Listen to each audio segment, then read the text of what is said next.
Friends welcome back to my channel. तो सकाल सकाल बाड़ी भितर को चली आसी माँ अलरेडी बाड़ी टे काम दाम कर पानी फाणी देकी जाई सारा। तो मु फूल तोड़ाई बाड़ी भितर को आसी देखो आम बाड़ी केते फूल होती।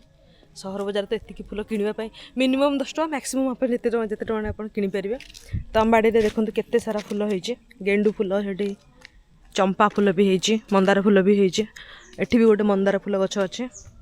तो भलिकी भली फूल गछ सहित भलिकी भली परिवा आमर भी लगाई कोबी लगाई, अदा लगाई, एटी भी बैगण, एपटे तो पालंगर, कोशिला शाग, लंका सब प्रकार परिवा आमर लगाई। आमर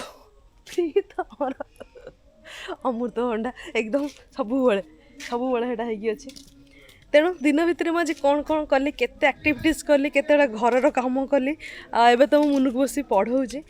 देखा जाओ दिन सारा भितर कौन कौन कली मुझे सब आपको शेयर करी। मो वीडियो सब संपूर्ण आप देखुए।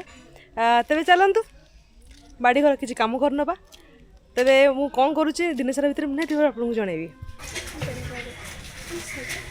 गाड़ी बाबा कहले बहुत गुड़ा बाउंस बाउंस थुआई उठे हेन ना किणी आने।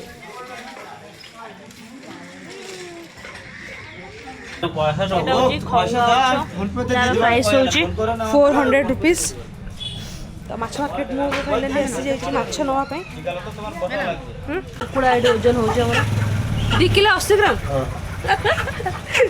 केते टका हम एटा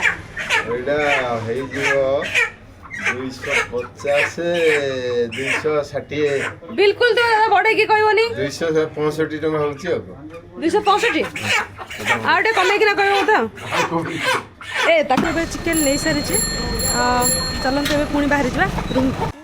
फ्रेंड्स देखंतु इडा मो चिकन होचे चुली रे पियाज भजा होचे। आई सब तार इंग्रेडिएंट्स मामा इठी करचंती पोस्ट में मरचन देखा इडा मो मस्त चुली रे होची।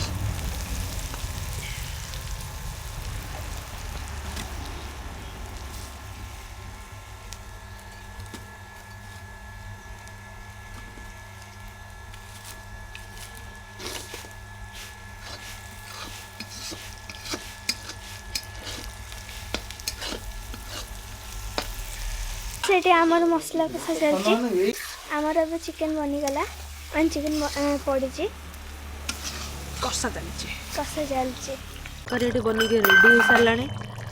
आउ तरकारीटा बहुत ही टेस्टी है, बहुत टेस्टी है तरकारीटा।